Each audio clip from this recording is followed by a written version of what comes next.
आप जितना इन्वेस्ट कर रहे हो कार में, मान के चलिए ब्रेजा का आज की डेट में अगर कोई स्टार्टिंग मॉडल आता है 9 लाख रुपए का, कोई एक शोरूम प्राइस है, और आपको ऑन रोड जाके वो पड़ता है करीब करीब 11 लाख रुपए के आसपास का, तो वो बेस वेरिएंट है। तो 11 लाख रुपए अगर आप इन्वेस्ट कर रहे हो तो आप एटलीस्ट ये देखो कि आपको चाहिए क्या। आपको, मैं समझता हूँ कार में सबसे पहले सेफ्टी। क्या वो कार सेफ है? भाई Maruti Brezza 4 star rated car है, वो भी ग्लोबल एनकैप में। अगर यही कार भारत एनकैप में होती ना 4 स्टार रेटेड, मैं तब भी इसके ऊपर शक कर जाता और मुझे भरोसा नहीं होता।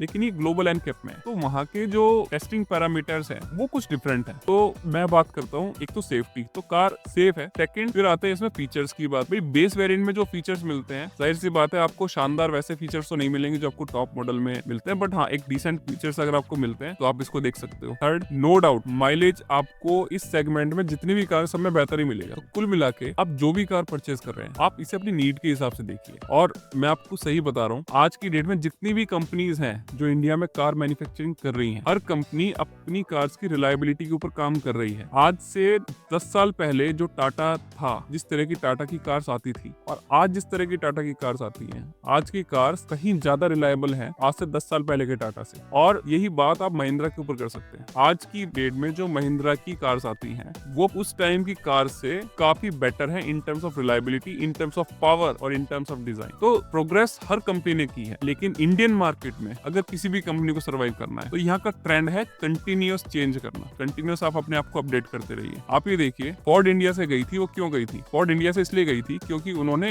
अपने प्रोडक्ट को टाइम टू टाइम अपडेट नहीं किया, नई नई फेसलिफ्ट लेकर ही नहीं आए। ठीक है, तो लोगों के अंदर वो इंटरेस्ट ही नहीं बना, लोगों के अंदर एक क्यूरियोसिटी नहीं बनी कि यार अच्छा कुछ नया है, जाके एक बार फोर्ड के शोरूम पे जाके देखे तो सही। लोग चढ़ते ही नहीं थे फोर्ड के शोरूम पे, जबकि उनकी कार इतनी शानदार थी। आप इको स्पोर्ट की बात कीजिए, उस जैसी कार कॉम्पैक्ट एसयूवी के फॉर्म में अभी तक ऐसी कार नहीं आई। हाँ, आप 3XO की बात करते हैं, 3XO अच्छी है, लेकिन वो इको स्पोर्ट के लेवल की है ही नहीं कार वो। ठीक है, तो बात वही है आज की डेट में जो मारुति कर रहा है। आप ये देखिए, ये टाइम टू टाइम अपडेट भी कर रहे हैं, नए नए फेसलिफ्ट्स भी लेके आ रहे हैं, ये लोकलाइजेशन में भी काम कर रहे हैं। आज की डेट में मारुति की कार सस्ती क्यों है? ठीक है, वो बिल्ड क्वालिटी उनकी कम होती है, लेकिन कितना शीट मेटल बचा लेंगे अपनी कार में से, उससे उनकी कार सस्ती नहीं होती। उनकी कार सस्ती होती है, वो 100% लोकलाइजेशन पे काम कर रहे हैं। अगर इनका आज से 12 साल पहले की बात करें तो ये फिएट के इंजन भी यूज करते थे, जो इनके डीजल इंजन आते थे, लेकिन पेट्रोल इंजन आए, फिर सीएनजी आए। इन्होंने मार्केट देखी, मार्केट में चाहिए क्या, और उसके हिसाब से इन्होंने सब कुछ मैन्युफैक्चरिंग इंडिया के अंदर कर रहे हैं। ये गुड़गांव वाले प्लांट में इंजन बनाते हैं, ठीक है, फिर दूसरा प्लांट है वहां पे आपकी जो खरखौदा वाला प्लांट है, ये मारुति ब्रेजा वहीं बनती है। ठीक है, इंजन अपना वहीं गुड़गांव से उठा के इसमें लगा देते हैं। तो सब कुछ लोकलाइज्ड है,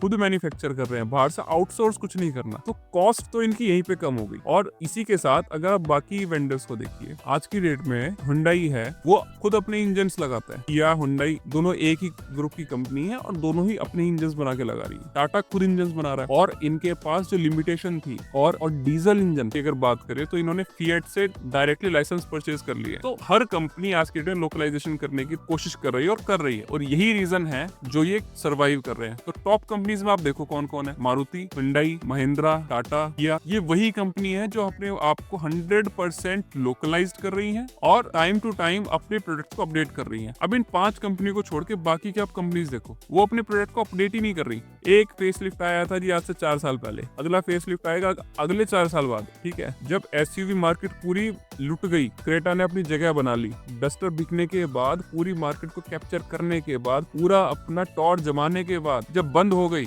उसके बाद किसी कंपनी को याद आता है कि भाई कोई एलिवेट नाम की कार भी लॉन्च कर देते हैं, जबकि वो एलिवेट कार अपने सेगमेंट में उस जैसी कार नहीं है, नेचुरली एस्पिरेटेड इंजन की फॉर्म में। उसके ऊपर हम कभी और बात करेंगे। तो मेरा कहने का मतलब है, जो मारुति ब्रेजा आ रही है वो ऑलरेडी बिक रही है, लेकिन अगर उसमें जो टर्बो आ जाएगा ना, तो जो यंग जनरेशन है, जो जेनजी है, उन लोगों को वो टर्बो, वो थ्रिल और वो किक जो मिलेगा, ब्रेजा के नंबर्स और बढ़ेंगे। हाँ, बस मैं ये चाह रहा हूँ कि ये जो बॉक्सी डिजाइन बना रखा है ना, इसमें थोड़ा सा एक एसयूवी है, वो एरोडायनेमिक वैसे नहीं बना सकते जिस तरह से सेडान होती है, लेकिन फिर भी वो कुछ तो इस तरह के एक एजेस निकालें कि हाँ ये कार थोड़ी सी डिफरेंट दिखे। मैं टू बी ऑनेस्ट मैं देखता हूँ तो अभी वाली ब्रेजा से मुझे पहले वाली ब्रेजा का डिजाइन कंपैरेटिवली बेटर लगता था। अभी वाली ब्रेजा थोड़ी सी ऊंची सी और टॉल बॉय डिजाइन की कार लगती है, और इसके फ्रंट लाइट्स भी कोई डिजाइन बड़ा ही अजीब सा है। खैर मैं मारुति की डिजाइन के ऊपर बात नहीं करूँ, क्योंकि इनकी बहुत सारी कार किसी ऑडी की कार की लाइट लगती हैं। तो सिर्फ मैं इस बात को यहाँ कंक्लूड करूंगा, कार अच्छी है, प्लेटफॉर्म भी इनका एक डिसेंटली स्ट्रॉन्ग है, बेस्ट नहीं है बट हाँ एक सेफ कार है, तो एक कंसिडर की जा सकती है। लेकिन केवल इसके लिए वेट करते रहना और बैठे रहना ये कहीं का सॉल्यूशन नहीं हो सकता। तो if you want a new car now, तो you can buy any of the car which is present in the market. आपको इसके लिए बैठने की जरूरत नहीं है।